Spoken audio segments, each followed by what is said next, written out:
Hello my dear friends, welcome you all. My name is Lamia Naseem, co founder of मेरे वाले notes. सो आज के इस वीडियो लेक्चर में मैं आपको बताऊंगी कि सिंगल पॉइंट कटिंग टूल क्या होता है, एंगल्स कैसे डिफाइन करते हैं, रेक फेस क्या होता है, एंड फ्लैंक क्या है, साइड फ्लैंक क्या है, सारी चीज़ों के ऊपर बात करेंगे। बहुत सारे स्टूडेंट की ये कन्फ्यूजन रहती है कि किस तरीके से एंगल डिफाइन करते हैं, टूल सिग्नेचर सिस्टम क्या होता है, उन सारी चीज़ों के ऊपर आज हम इस वीडियो में बात करेंगे और आपको एक अच्छी खासी बेहतर क्लैरिटी मिलेगी टूल सिग्नेचर सिस्टम के ऊपर भी, और सिंगल पॉइंट कटिंग टूल के जो एंगल्स होते हैं, जो नोज रेडियस होती है, उसके ऊपर भी आपको बहुत ज़्यादा क्लैरिटी मिलने वाली है इस पर्टिकुलर वीडियो में। बट उससे पहले अगर आपने मेरा टेलीग्राम ग्रुप ज्वाइन नहीं करा है तो जल्दी से जाइए टेलीग्राम ग्रुप ज्वाइन कर लीजिए। डिस्क्रिप्शन बॉक्स में मैंने ऑलरेडी लिंक दे रखा है, आपको वहां पर बहुत सारा स्टडी मटेरियल मिल जाएगा, बुक्स मिल जाएंगी और एक बहुत बेहतर प्लेटफॉर्म मिल जाएगा डाउट क्लैरिफिकेशन के लिए। तो जल्दी से जाइए, ज्वाइन कर लीजिए, इससे अच्छा मौका आपको नहीं मिलेगा। फ्री ऑफ कॉस्ट है सारी चीजें, आपको बहुत हेल्प करने वाला है वो ग्रुप। चलिए स्टार्ट करते हैं। यहाँ पर मैंने already single point cutting tool को बना के रखा है। ओके, यहाँ पर अगर जरा आप देखिएगा, इस पॉइंट को हम लोग ने बोला है 0। ओके, ये 0 है, ये 1 है और ये 2 है। अब ये जो हमारा टूल है, इसका जो मेन पार्ट होता है, जो मेन बॉडी होती है, उसको हम लोग बोलते हैं शैंक। ओके, यही हमारा जो शैंक है, यही टूल पोस्ट के ऊपर इस तरीके से रखा जाता है और ये जो हमारा पार्ट है, ये हमारा कटिंग के लिए यूज होता है। उसके बाद अब अगर आप इस पर्टिकुलर टूल को यहाँ पर लगाओगे टर्निंग के लिए, आप सपोज कर लीजिए ये आपके पास स्पेसिमेन है, आपको इसकी टर्निंग करनी है। ओके, तो आपने ये टूल लिया, इस टूल को उठा के यहाँ पर टूल पोस्ट पे रखा और कटिंग के लिए आप यूज करने लगे। तो यहाँ पर ये जो पॉइंट है, वो पॉइंट मैंने क्या मेंशन करा है, 0। तो ये पॉइंट आपका होता है 0। ओके, और ये जो पॉइंट होता है, ये शार्प नहीं होता है, इसमें हम लोग क्या करते हैं, सर्टेन रेडियस देते हैं। अगर हम लोग यहाँ पर सर्टेन रेडियस नहीं देंगे तो यहाँ पर क्या होगा, हाई स्ट्रेस कंसंट्रेशन होगा, ये शार्प कॉर्नर हो जाएगा, शार्प पॉइंट हो जाएगा। शार्प पॉइंट होने की वजह से ये जल्दी इजीली ब्रेक हो जाएगा। ओके, हाई स्ट्रेस कंसंट्रेशन की वजह से ये इजीली ब्रेक हो जाएगा। और आप अपने सेलफोन, अपने लैपटॉप्स को भी देखेंगे तो उसमें जो एजेस होती हैं, उसे हम लोग राउंड कर देते हैं, शार्प नहीं होती हैं। क्योंकि शार्प रखेंगे और हमें पता है कि लैपटॉप कभी हमसे गिर जाता है, सेलफोन हमारा हमसे गिर जाता है, तो जैसे ही वो गिरेगा वो कॉर्नर्स टूट जाएंगे अगर उसमें सर्टेन रेडियस प्रोवाइड नहीं करेंगे आप। तो सिमिलर कंडीशन में यहाँ पर भी हम लोग क्या करते हैं, सर्टेन रेडियस देते हैं। ये जो पॉइंट जो कांटेक्ट में होता है, यहां पर हम लोग सर्टेन रेडियस देते हैं, इसी को ही हम लोग बोलते हैं नोज रेडियस। ओके, ये हमारी क्या कहलाती है, नोज रेडियस कहलाती है। और जैसे जैसे ये हमारी इंक्रीज होती है, अगर हमने नोज रेडियस को इंक्रीज करा तो हमारी जो सरफेस फिनिश है वो भी इंक्रीज कर जाती है। ओके, सारी चीज़ें समझ आएंगी, एक एक करके मुझे एक्सप्लेन करने दीजिए सारी चीज़ें। अगर नोज रेडियस को आपने इंक्रीज करा तो आपकी सरफेस फिनिश भी इंक्रीज हो जाएगी। उसके बाद देखते हैं, ये हमारा जो फेस होता है, ओके, ये हमारा जो फेस है, इस फेस को हम लोग बोलते हैं एंड फ्लैंक, और ये जो हमारा होता है इसको हम लोग बोलते हैं साइड फ्लैंक। अब यहाँ पर अगर मैं मेंशन करना चाहूँ तो यहाँ पर भी अभी मैं आपको दिखाने वाली हूँ, ये जो रेक फेस है, इसी को ही यहाँ पर हम लोग बोलते हैं, ये हमारा रेक फेस हो गया। यही हमारा कॉन्टेक्ट में आता है जो चिप का फॉर्मेशन होता है। जब यहाँ पर टर्निंग होगी, मेटल रिमूवल होगा, तो यहाँ पर क्या होगा, यहाँ पर चिप बनेगी। ओके, अगर आप ध्यान से देखो तो इस तरीके से हमारी चिप फॉर्मेशन होता है, इस तरीके से चिप निकलने लगती है। तो ये जो चिप का कांटेक्ट होता है, ये किसके साथ होता है, ये फेस के साथ होता है। जैसे हमारा आपका कांटेक्ट क्या हो रहा है, फेस टू फेस हो रहा है, फेस टू फेस हम लोग कांटेक्ट में है। उसी तरीके से during the time of turning ये जो फेस है, ये चिप के कांटेक्ट में होता है, फेस टू फेस कांटेक्ट होता है, इसको हम लोग बोलते हैं रेक फेस। ओके, ये हमारा क्या हो गया, रेक फेस हो गया। उसके बाद ये जो हमारा फ्रंट है, इसको हम लोग बोलते हैं एंड फ्लैंक, और ये जो हमारी साइड है, इसको हम लोग बोलते हैं साइड फ्लैंक। अब यहाँ पर अगर आप मेंशन करना चाहो तो आपको पॉइंट ओ मिल गया था, ये जो 1 होगा यहाँ पर होगा, ये 1 हमारा 0 to 1 हमारा क्या हो गया, ये हमारा साइड कटिंग एज हो गई। ओके, यही एज तो हमारी कांटेक्ट में है, देखिए यही एज तो काटेगी ना। इस तरीके से यहाँ पर आपने टूल रखा है तो 0 to 1 ही तो आपका कांटेक्ट में, यही तो कटिंग कर रहा है, यही तो टर्निंग कर रहा है, यही तो चिप का फॉर्मेशन कर रहा है। अब जो 2 पॉइंट है, वो 2 पॉइंट कहाँ होगा, वो 2 पॉइंट यहाँ पर हो जाएगा। ओके, तो यहाँ पर अगर आपको मैं साइड फ्लैंक दिखाऊं तो साइड फ्लैंक कुछ इस तरीके से होगा। ओके, ये आपका होगा साइड फ्लैंक, जो हमारा इसके कांटेक्ट में होगा। अब अगर मैं आपको एंड फ्लैंक दिखाना चाहूँ तो एंड फ्लैंक कैसे दिखाएंगे, एंड फ्लैंक देखिएगा इस तरीके से आपका होगा, यहाँ पर ये आपका होने वाला है, ये आपका होने वाला है एंड फ्लैंक। ओके, तो ये आपका फ्रंट इस तरीके से एंड फ्लैंक हो गया, ये आपका इस तरीके से साइड फ्लैंक हो गया। अब ये दोनों जहां पर जुड़े हैं, यहाँ पर हमने क्या करी, सर्टेन रेडियस दे दी, जिसे हम लोग क्या बोलते हैं, नोज रेडियस। इसको हमने क्यों दिया, ताकि स्ट्रेस कंसंट्रेशन ज्यादा ना हो और during the time of turning हमारा टूल ब्रेक ना हो, ये जो पॉइंट है ये पॉइंट ब्रेक ना हो। और इससे फायदा क्या हुआ, इससे फायदा ये हुआ अगर आपने नोज रेडियस को बढ़ाया, नोज रेडियस दी, तो इससे आपको सरफेस फिनिश भी अच्छी मिलती है। बट एक प्रॉब्लम क्या होती है, आपकी नोज रेडियस देने की वजह से ये जो साइड कटिंग एज है ये तो कांटेक्ट में होता ही है। साइड कटिंग एज को हम लोग क्या बोलते हैं, side cutting as. Okay, side cutting as हमारा कौन सा हो गया, ये हमारा साइड कटिंग एज हो गया, इसी को ही हम लोग बोलते हैं मेजर कटिंग एज। ओके, यही हमारा होता है main cutting edge, main cutting edge. Okay, इसी को ही हम लोग बोलते हैं प्रिंसिपल कटिंग एज। ओके, ये सारे नाम इसी के ही हैं, इसी को ही हम लोग साइड कटिंग एज बोलते हैं, यही हमारा मेजर कटिंग एज होता है। मेजर का मतलब क्या है, मैक्सिमम कटिंग यही करता है। Just because of nose radius आपका कुछ एंड कटिंग, ये जो है एंड जो कटिंग एज है, ये भी एंड एज जो है आपके पास, ये भी कांटेक्ट में आ जाता है just because of this nose radius. तो इसके कांटेक्ट होने की वजह से, नोज रेडियस होने की वजह से ये भी कुछ कंट्रीब्यूट करता है, तो इसे हम लोग बोलते हैं and cutting edge. Okay, and cutting edge, इसी को ही हम लोग बोलते हैं, जैसे कि वो मेजर कटिंग एज है तो ये भी कटिंग में कुछ कंट्रीब्यूट करेगा, तो इसको हम लोग क्या बोलेंगे, इसको हम लोग बोलेंगे माइनर कटिंग एज। ओके, ये हमारा क्या कहलाता है, माइनर कटिंग एज। इसका एक और नाम है, इसको हम लोग ऑक्सिलरी कटिंग एज भी बोलते हैं। Okay, auxiliary cutting edge. तो ये हमारे हो गए साइड कटिंग एज और हमारा हो गया एंड कटिंग एज, और हमने समझ लिया नोज रेडियस क्या होती है। तो आपको पूरा टूल समझ आया, ये मेन बॉडी हो गई जिसको हम लोग शैंक बोलते हैं, ये हमारा रेक फेस हो गया जो हमारे चिप के कांटेक्ट में आता है, फेस टू फेस कांटेक्ट जिसका होता है उसे हम लोग बोलते हैं रेक फेस। ये हमारा साइड फ्लैंक हो गया, ये टूल की साइड हो गई, इसी का जो एज है वो हमारा मेजर कटिंग एज होगा, या हमारा मेन कटिंग एज होगा, या प्रिंसिपल बोलेंगे, या हम लोग बोलते हैं major, main, principal and side cutting edge हम लोग इसे बोलते हैं। Just because of nose radius, आपने जो हल्की सी नोज रेडियस दी है स्ट्रेस कंसंट्रेशन को रिड्यूस करने के लिए, उसकी वजह से ये जो साइड फ्लैंक है इसका एज भी कटिंग में आता है, ये भी कंट्रीब्यूट करने लगता है, तो इसको हम लोग बोलते हैं and cutting edge, minor cutting edge and auxiliary cutting edge. Okay, तो इतनी बात आपको आई होप समझ आ गई होगी, ये सारे पॉइंट्स मैंने यहाँ पर मेंशन कर दिए। अब यहाँ पर अगर आप फेस देखना चाहो, रेक फेस देखना चाहो, तो ये जो सरफेस मिली है आपको, ये आपकी होगी रेक फेस। ओके, तो जो ब्लू कलर से साइड बनी है, जो ब्लू कलर से आपको साइड दिख रही है, इसे हम लोग क्या बोलते हैं, इसे हम लोग बोलते हैं साइड फ्लैंक। ओके, ये हमारी क्या कहलाती है, साइड फ्लैंक। और ये जो रेड कलर से बना है, ओके, ये जो हमारा ये टूल का इस तरीके से फ्रंट आपको दिख रहा है, इसे हम लोग बोलते हैं एंड फ्लैंक। ओके, उसके बाद ये जो ग्रीन कलर से मैंने बनाया है, ये जो टॉप सरफेस आपको दिख रही है, इसको हम लोग क्या बोलते हैं, इसको हम लोग बोलते हैं rake face. Okay, rake face इसे हम लोग बोलते हैं। तो आई होप आपको इतनी क्लैरिटी मिल गई होगी। अब आप जरा सोच के देखो हमारी रिक्वायरमेंट क्या है। हमारी रिक्वायरमेंट ये है कि अगर ये साइड फ्लैंक हमारा इस तरीके से टूल है तो सिर्फ ये एज कांटेक्ट में आनी चाहिए। ये जो एज दिख रही है आपको, सिर्फ ये टूल की एज कांटेक्ट में आनी चाहिए। जैसे अगर आप यहाँ पर देखना चाहो तो सिर्फ ये एज कांटेक्ट में आनी चाहिए, पूरा ये फ्लैंक कांटेक्ट में नहीं आना चाहिए। अगर आपने क्या करा, ये पूरा हमारा जो फ्लैंक है ये कांटेक्ट में आ गया, सपोज कर ले ये टूल है, ओके, ये टूल है, ये आपके पास बॉडी है, आपको कटिंग करनी है, ठीक है, तो आप कोशिश करोगे ये जो एज है सिर्फ एज कांटेक्ट में आए, क्योंकि अगर पूरा साइड फ्लैंक कांटेक्ट में आया तो क्या होगा, रफनेस स्टार्ट हो जाएगी, रफिंग होने लगेगी। तो ये रफिंग होने की वजह से ज्यादा से ज्यादा फ्रिक्शन जनरेट होगा।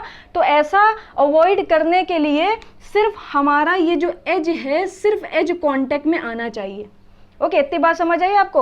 उसके बाद अगर आप जैसे एंड फ्लैंक में जो एज है ये भी हमारा कटिंग में कंट्रीब्यूट कर रहा है, ये भी हमारा माइनर कटिंग एज है, तो यहाँ पर भी ये जो रेड कलर का आपको फेस दिख रहा है, ये जो फ्लैंक दिख रहा है एंड फ्लैंक, ये कांटेक्ट में नहीं आना चाहिए, सिर्फ ये एज कांटेक्ट में आनी चाहिए। ओके सिर्फ एंड, ये जो एज है सिर्फ ये कांटेक्ट में आनी चाहिए, क्योंकि अगर ये फेस जो आपको दिख रहा है, ये जो एंड फ्लैंक आपको दिख रहा है, अगर ये पूरा कांटेक्ट में आया तो क्या होगा, इसमें भी रफनेस स्टार्ट हो जाएगी, रफिंग स्टार्ट हो जाएगी। तो इन सारी चीज़ों को अवॉइड करने के लिए हमारी रिक्वायरमेंट क्या हो गई, हमारी रिक्वायरमेंट हो गई कि अगर साइड फ्लैंक की बात कर रहे हैं तो सिर्फ साइड कटिंग एज जो है सिर्फ वो टूल के, वो हमारा बॉडी के कॉन्टेक्ट में आए, जो हमारे पास स्पेसिमेन है जिसकी हम लोग टर्निंग कर रहे हैं उसके कॉन्टेक्ट में आए, और ये जो एंड फ्लैंक है इसका भी सिर्फ हमारा एज कॉन्टेक्ट में आना चाहिए।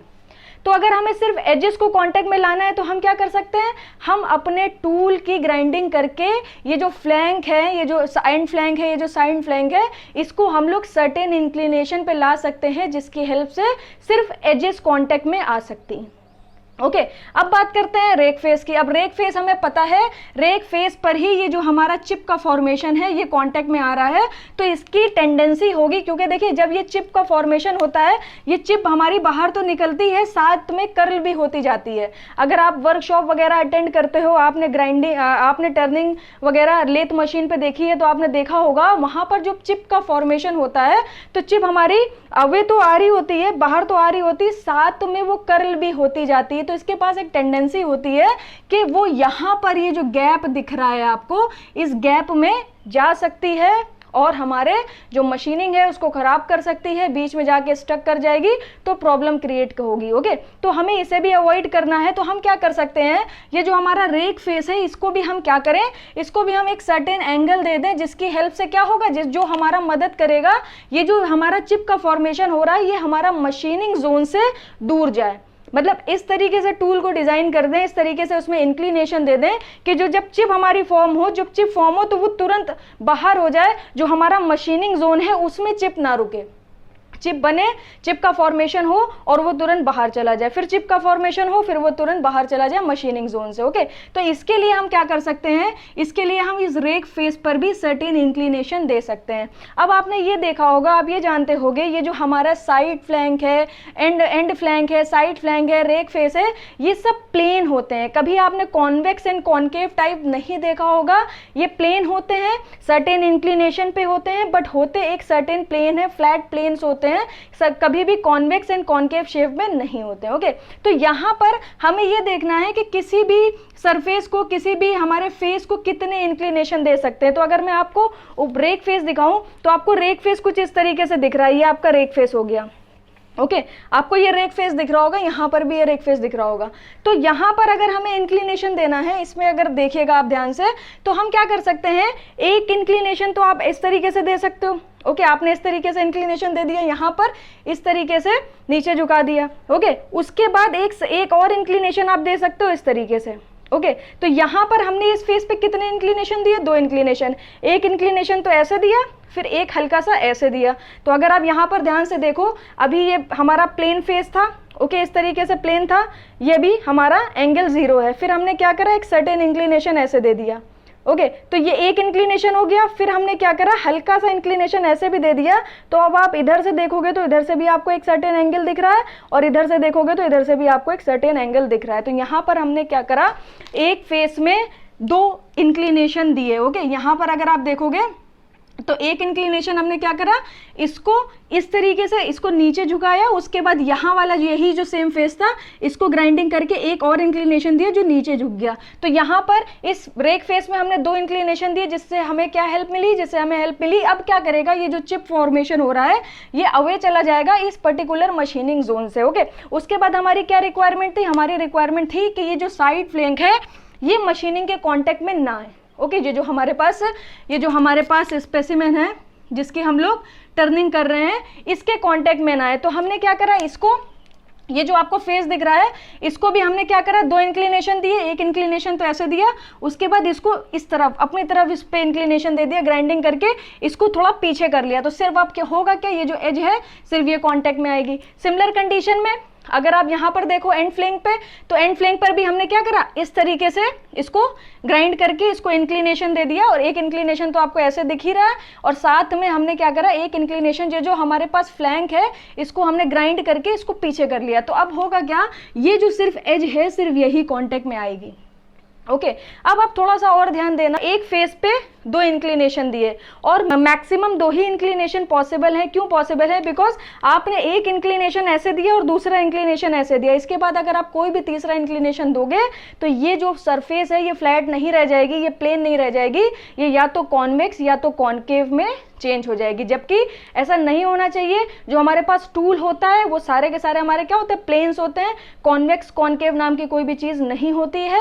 तो हमें ये पता चल गया एक फेस पे मिनिमम दो इंक्लिनेशन दे सकते हैं। तो इस पर्टिकुलर टूल में हम लोग कितने टोटल इंक्लिनेशन दे सकते हैं? टोटल इंक्लिनेशन हो जाएंगे, दो हमने दिए रेक फेस पे, दो हमने दिए एंड फ्लैंक पे, और दो हमने दिए साइड फ्लैंक पे। तो टोटल कितने इंक्लिनेशन हो गए? 6 इंक्लिनेशन हमने सिंगल पॉइंट कटिंग टूल में प्रोवाइड करे। ओके, इस 6 हमारे इंक्लिनेशन हो गए प्लस एक हमारी हो गई नोज रेडियस। तो टोटल कितने कंपोनेंट हो गए? टोटल हमारे हो गए 7 कंपोनेंट। जब इसी 7 कंपोनेंट्स को हम लोग एक प्री डिफाइंड ऑर्डर में लिखते हैं तो उसी को ही हम लोग बोलते हैं टूल सिग्नेचर सिस्टम। ओके, अब टूल सिग्नेचर सिस्टम आपको समझ आया होगा। अब एक ही टूल के लिए आप कई सारे टूल सिग्नेचर सिस्टम लिख सकते हो, जिसमें आपने पढ़े भी हैं ASA tool signature system, ORS tool signature system, और भी कई तरीके के टूल सिग्नेचर सिस्टम होते हैं।